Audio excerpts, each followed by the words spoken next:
Okay, folks, so I just watched the last hour of the press conference between President Trump, President Zelenskyy of Ukraine, and Vice President Vance and some other cabinet members. I'll be honest with you, at this point in time, I'm damn near embarrassed as an American. So I'm gonna play a bunch of clips. These are not gonna be in order because I wanted to start with what do I think is like the most embarrassing part. Just watch for yourself. Or we're out. And if we're out, you'll fight it out. I don't think it's going to be pretty, but you'll fight it out.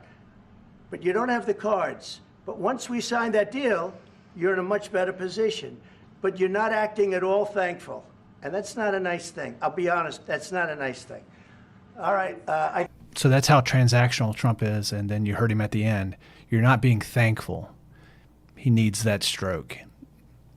So let's go on to the next clip. You'll see how Trump dismisses any type of security concerns. Play next clip. I don't want to talk about security yet because I want to get the deal done. You know, you fall into the same trap like everybody else. A million times you say it over and over. I want to get the deal done. Security is so easy. That's about 2% of the problem. I'm not worried about security. I'm worried about getting the deal done. The security is the easy part. Security is very nice. Everybody stopped shooting. And now will Europe put people there? I know France is going to. I know the UK is going to. I know other countries are going to, and they happen to be right next door. We haven't committed. So security is the easy part. I guess he hasn't said anything about peacekeeping operations and so forth. Security is the hardest part. It's not 2%. But again, if all you're thinking about is getting a deal done, then from your perspective, security is the easy part. So let's go on to the next clip. And this immediately follows his security. And this is his claim on why security is easy and what the United States commitment will be. But we could conceivably, you know, we have security in a different form. We'll have workers there digging, taking the raw earth so that we can create a lot of great product in this country. So in that sense, you have something, but we haven't determined that yet. I will say, in speaking to France and in speaking to, and they were here, as you know, last week and just the other day, they have committed to a lot of security. Dig.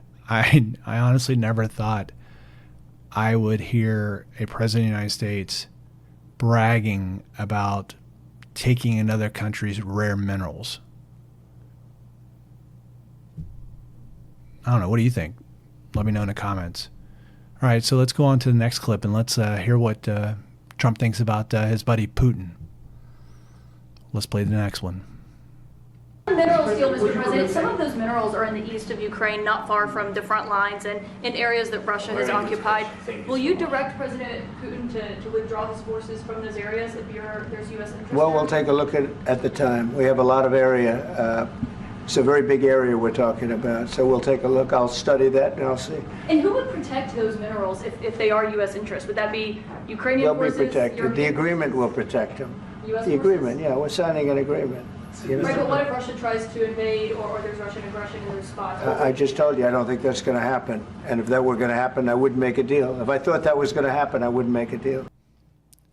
So that was Caitlin Collins of CNN asking a question. And she's basically asking a very appropriate question. The mineral deposits they're talking about in the northern or the eastern part of Ukraine, that's where it's currently being occupied by Russia. Trump would not say Russia would leave. He's like, we'll look at it, we'll study it, we'll talk about it. Again, this is nothing but transactional. This has nothing to do with getting Russia out of Ukraine by stopping Putin's movement. This is all about Trump getting minerals. Dig. Okay, let's go on to the next clip. This is kind of the meat of it. This is, it gets heated between Vance and Zelenskyy, and Vance literally lectures a president of a country who's currently in war. He lectures him about disrespecting Trump in the Oval Office. So look, For 4 years in the United States of America, we had a president who stood up at press conferences and talked tough about Vladimir Putin, and then Putin invaded Ukraine and destroyed a significant chunk of the country. The path to peace and the path to prosperity is maybe engaging in diplomacy. We tried the pathway of Joe Biden, of thumping our chest and pretending that the President of the United States' words mattered more than the President of the United States' actions. What makes America a good country is America engaging in diplomacy. That's what President Trump is doing. Can I ask you?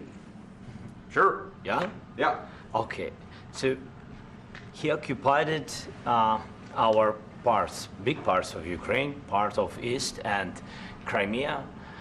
So he occupied it on 2014.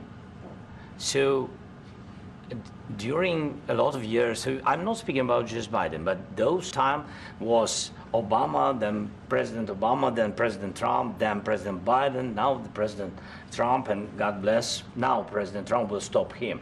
But during 2014, nobody stopped him. He just occupied and took. He killed people. You know what the contact line? 2015. 2014. 2014 and 2015. 2014. Yeah. So I was not here. Yeah, but That's exactly right. Yes, but during 2014 till 2022, yeah, the situation the same. The people have been dying on the contact line. Nobody stopped him. You know that we had conversations with him, a lot of conversation, my bilateral conversation, and we signed with him, me, like a new president. In 2019, I signed with him the deal. I signed with him, Macron and Merkel, we signed ceasefire. Ceasefire. All of them told me that he will never go. We signed him with gas contract. Yes, but after that, he broken this ceasefire. He killed our people and he didn't exchange prisoners. We signed the exchange of prisoners, but he didn't do it. What kind of diplomacy, JD, you are speaking about? What do you mean? I'm talking about the kind of diplomacy that's going to end the destruction of your country. Yes, but if you Mr. President, with respect, I think it's disrespectful for you to come into the Oval Office and try to litigate this in front of the American media. Right now, you guys are going around and forcing conscripts to the front lines because you have manpower problems. You should be thanking the President for trying to bring it into this conflict. Have you ever been to Ukraine that you say what problems we have? I have been to. Count one. I've actually watched and seen the stories, and I know what happens is you bring them on a propaganda tour, Mr. President. Do you disagree that you've had problems bringing people into your military? And do you think that it's respectful to come to the Oval Office of the United States of America and attack the administration that is trying to prevent the destruction of your country? All right, so I've got one more clip for you. This is basically Trump grievance 101. Just listen to him. I just don't know what to say. If you know what to say, let me know in the comments, because I just don't know what to say. She's asking, what if Russia breaks the ceasefire? What if anything? What if a bomb drops on your head right now? Okay? What if they broke it? I don't know. They broke it with Biden because Biden, they didn't respect him. They didn't respect Obama. They respect me. Let me tell you, Putin went through a hell of a lot with me. He went through a phony witch hunt where they used him and Russia. You ever hear of that deal? That was a phony Hunter Biden, Joe Biden scam. Hillary Clinton, Shifty Adam Schiff. It was a Democrat scam. And he had to go through that. And he did go through it. We didn't end up in a war. And he went through it. He was accused of all that stuff. He had nothing to do with it. It came out of Hunter Biden's bathroom. It came out of Hunter Biden's bedroom. It was disgusting. And then they said, oh, the laptop from hell was made by Russia. The 51 agents. The whole thing was a scam. And he had to put up with that. He was being accused of all that stuff. All I can say is this. He might have broken deals with Obama and Bush, and he might have broken them with Biden. He did, maybe. Maybe he didn't. I don't know what happened. But he didn't break them with me. He wants to make a deal. I don't know if you can make a deal. The problem is I've empowered you to be a tough guy. And I don't think you'd be a tough guy without the United States. All right, guys, thanks for watching. I mean, it was about an hour long. I tried to cut it down to 10 minutes or so. if you want to torture yourself, go watch the whole clip. Thanks for viewing. If you've got any comments, please throw them down. Am I wrong? What did you think? How do you feel as an American? Thank you.